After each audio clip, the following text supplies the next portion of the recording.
Justice retired Musheer आलम के बाद justice retired मकबूल बाकिर की भी एडहॉक जज बनने से माजरत। हम न्यूज़ से गुफ्तगू में कहा, जस्टिस रिटायर्ड मकबूल बाकिर ने कहा कि एडहॉक जज की पेशकश से माजरत ज़ाती वजूहात की बिना पर की। एडहॉक जजेस की तैनाती आईनी है, एतराज़ बिलाजवाज़ है। वज़ीर कानून आज़म नज़ीर तारड़ ने कहा कि चीफ जस्टिस काजी फ़ायज़ ईसा मुद्दत मुलाजमत में तोसी के ख्वाहिशमंद नहीं और हुकूमत की तरफ से भी चीफ जस्टिस की मुद्दत मुलाजमत में तोसी की कोई तजवीज़ ज़ेर गौर नहीं। एडहॉक जजेस तैनात होने चाहिए, आइन भी इसकी इजाज़त देता है। एडहॉक जजेस चीफ जस्टिस ने नहीं, जुडिशल कमीशन ने मुकर्रर करने हैं। जुडिशल सिस्टम की इस्लाहात के लिए आइनी तरमीम के हक में हूँ। आइन में तरमीम का इख्तियार पार्लिमान के पास है। सुप्रीम कोर्ट के हालिया फैसले से एक जमात को मजबूत होने का मौका दिया गया। 8 जजेस ने मखसूस नशिस्तों के केस में आइन को रीराइट किया। जिन MPs को बगैर सुने घर भेजा गया वो भी रिव्यू में आ रहे हैं। BTI रहनुमा पर आर्टिकल 6 लगाने का मामला पार्लियामेंट में लाया जा सकता है। चेयरमैन PTI बैरिस्टर गौहर ने कहा कि सुप्रीम कोर्ट में एडहॉक जजेस को लगाना बदनीयती पर मबनी फैसला है। अक़दाम मखसूस नशिस्तों से मुतालिक सुप्रीम कोर्ट के फैसले के बाद किया गया। एडहॉक जजेस को लाने से मुतालिक फैसले से इत्तफाक नहीं करते। अपोजिशन लीडर उमर अयूब ने कहा कि सुप्रीम कोर्ट में 56,000 केसेस ज़ेर इल्तवा हैं। 3 और 4 जजेस लगाने से केसेस ख़त्म नहीं होंगे। मकसद ये है कि अपने हम ख्याल जजेस को अपने साथ लगाया जाए। चीफ जस्टिस से गुजारिश है कि एडहॉक जजेस हमारे केसेस ना सुनें। मुशीर वज़ीर आज़म राना सनाउल्लाह ने कहा, हुकूमत का PTI पर पाबंदी लगाने का फैसला आइनी शिकों पर मुनहसर है। आइन की शिक को पढ़ लिया जाता तो वावेला ना होता। अदालत हुकूमती डिक्लेरेशन से मुत्तफिक हो तो पाबंदी लग जाती है। PTI पर पाबंदी से मुताल्लिक हुकूमत तरीक़ाकार पर अमल करेगी। हुकूमत को हक हासिल है कि वो अपना मुकदमा अदालत में लड़े। एडहॉक जजेस लाने का तरीक़ाकार आइन में मौजूद है। PTI और सुन्नी इत्तेहाद काउंसिल की पार्लिमानी पार्टी का मुश्तरका इजलास। मखसूस नशिस्तों से मुतालिक सुप्रीम कोर्ट के फैसले पर मुशावरत। PTI रहनुमा और वर्कर्स की गिरफ्तारियों पर भी बातचीत। अरकान का सुप्रीम कोर्ट तक मार्च। पाकिस्तान तहरीक इंसाफ के चेयरमैन बैरिस्टर गौहर ने कहा कि PTI पर पाबंदी हुकूमत के खात्मे का काउंटडाउन होगा। मखसूस नशिस्तों के फैसले पर अमल दरामद होना चाहिए। 37 मेंबरान ने बयान हल्फी जमा करवा दिया है। आज लिस्ट इलेक्शन कमीशन में जमा करवा देंगे।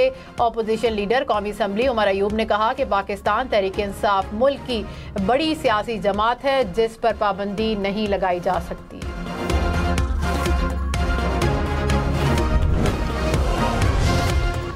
चीफ इलेक्शन कमिश्नर की chief justice Lahore high court Aliya Neelam से मुलाकात। इलेक्शन ट्रिब्यूनल की तश्कील पर बात। मखसूस नशिस्तों पर सुप्रीम कोर्ट के फैसले पर इलेक्शन कमीशन का इजलास आज होगा। चीफ इलेक्शन कमिश्नर की सरबराही में होने वाले इजलास में सेक्रेटरी और लीगल विंग के हुकाम शरीक होंगे। इजलास में सुप्रीम कोर्ट के फैसले पर अमल दरामद का जायजा लिया जाएगा। कराची में शदीद गर्मी की लहर बरकरार। ईदी हुकाम के मुताबिक 24 घंटे के दौरान 90 अफराद की मैयतें सर्दखानों में लाई गई। ये बात वाज़े नहीं कि उनमें से कितनी अमवात हीट स्ट्रोक से हुई। महकमा सेहत के मुताबिक हीट स्ट्रोक से 2 अमवात और 49 केसेस रिपोर्ट हुए। जून से अब तक मजमूई तौर पर हीट स्ट्रोक से जाँ बहक अफराद की तादाद 51 हो गई।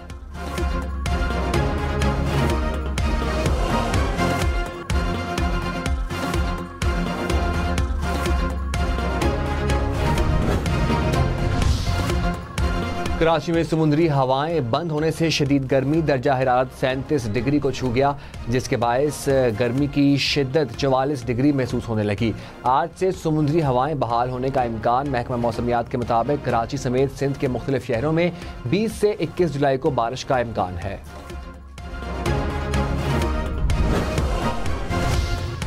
मुल्क भर में मूसलाधार बारिशें। लाहौर में तेज़ हवा के साथ बारिश। बाग़ जिना में दरख्त गिर गया। रावलपिंडी इस्लामाबाद में भी तेज़ बारिश।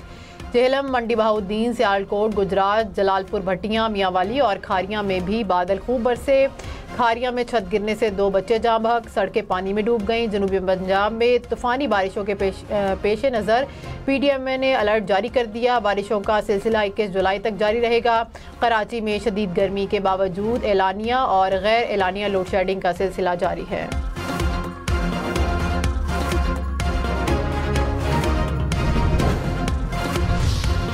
गुजरात में मॉनसून की बारिशों ने तबाही मचा दी। पूरा शहर पानी में डूब गया।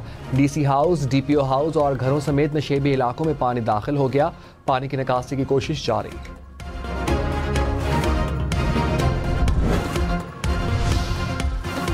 सद्दा में बारिश के दौरान मकानात गिरने से 2 अफराद जाँ बहक हुए। PDMA ने गुज़िश्ता रोज़ बारिश से नुकसानात की रिपोर्ट जारी कर दी। पेशावर में बारिश से 2 मकानात को जुज़्वे नुकसान पहुँचा।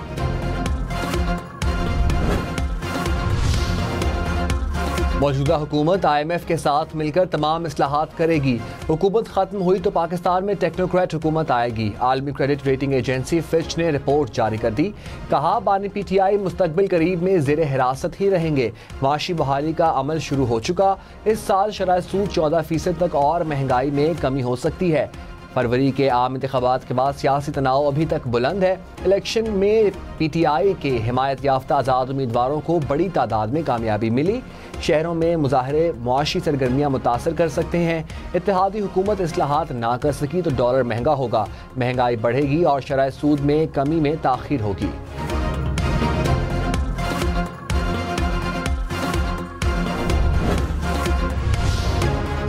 पाकिस्तान स्टॉक एक्सचेंज में तेजी। 100 इंडेक्स में 500 से ज़ायद पॉइंट्स का इजाफा देखा गया।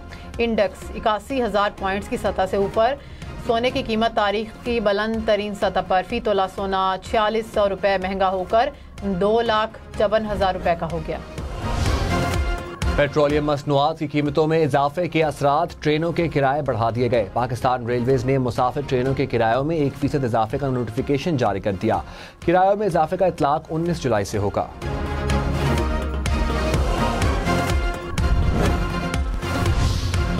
सेशन कोर्ट इस्लामाबाद ने साबिक चेयरमैन PTI बुशरा बीबी की जमानत की दरखास्तों पर दलाइल तलब कर लिए। सुप्रिंटेंडेंट अडियाला जेल को साबिक चेयरमैन PTI की वीडियो लिंक या फिजिकली हाजिरी की हिदायत। जाली रसीदों और 9 मई के केसेस में दरखास्त जमानत पर समाअत 30 जुलाई तक मुलतवी।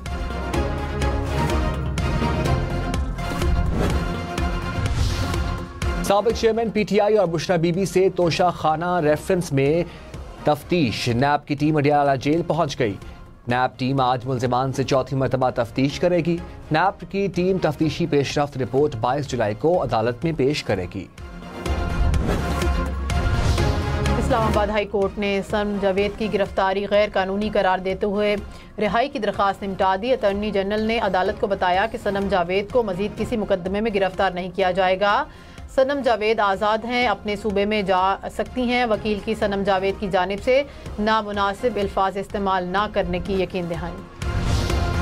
अपोजिशन ने पंजाब असेंबली का इजलास बुलाने के लिए रेक्यूजेशन असेंबली सेक्रेटरीट में जमा करा दी। महंगाई, बिजली की कीमतों में इजाफा और अरकान असेंबली गिरफ्तारियां एजेंडे में शामिल। खैबर पख्तूनख्वा हुकूमत ने असेंबली इजलास बुलाने के लिए रेक्यूजेशन असेंबली सेक्रेटरीट में जमा करा दी। ज़राए के मुताबिक गवर्नर की समरी के बगैर हुकूमती रेक्यूजेशन पर इजलास कल तलब किए जाने का इम्कान है। MKM के रहनुमा मुस्तफ़ा कमाल ने कहा कि पावर सेक्टर का मसला किसी भी दहशतगर्दी से बड़ा मसला है। पाकिस्तान के पावर सेक्टर का कर्जा 2.6 ट्रिलियन है। घरों को बिजली नहीं मिल रही मगर बिल आ रहे हैं। मुल्क में हर गुजरते दिन के साथ बिजली का मसला बढ़ता जा रहा है। मुल्क की तरक्की के लिए 1400 अरब रुपए रखे गए मगर IPPs को देने के लिए 1700 अरब रुपए रखे गए हैं। ये मैनेजमेंट नहीं चल सकती। कैपेसिटी चार्जेस की वजह से बिजली का फी यूनिट 8 रुपए तक महंगा हुआ।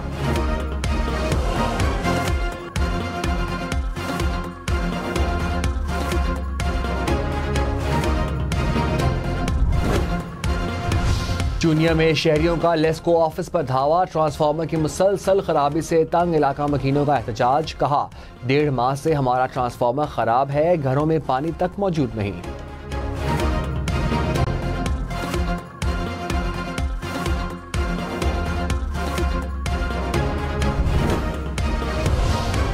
मुमताज़ उस्ताद और सहाफ़ी प्रोफेसर ज़करिया साजिद 96 बरस की उम्र में इंतकाल कर गए।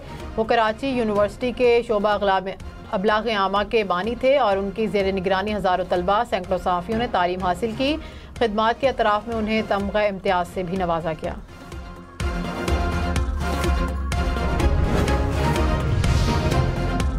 ज़ोब में तूफ़ानी बारिशों के बाद लैंडस्लाइडिंग। दाना सरकौमी शाहराह पर फिर से बंद हो गई। कोयटा से आने वाली ट्रैफिक लोरालाई की जानिब मोड़ दी गई। कौमी शाहराह पर ट्रैफिक की बहाली के लिए इमदादी काम जारी है। NHA ने मुतासरा इलाके में भारी मशीनरी पहुंचा दी।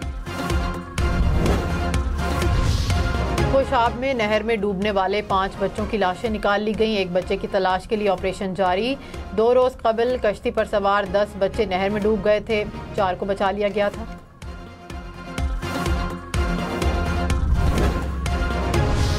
गुजरांवाला में फायरिंग से 2 अफराद जाँ बहक, 2 जख्मी। पुलिस के मुताबिक कार सवार अफराद ने दीना दुश्मनी पर फायरिंग की। मकतूलैन अदालत में पेशी के बाद वापस घर जा रहे थे।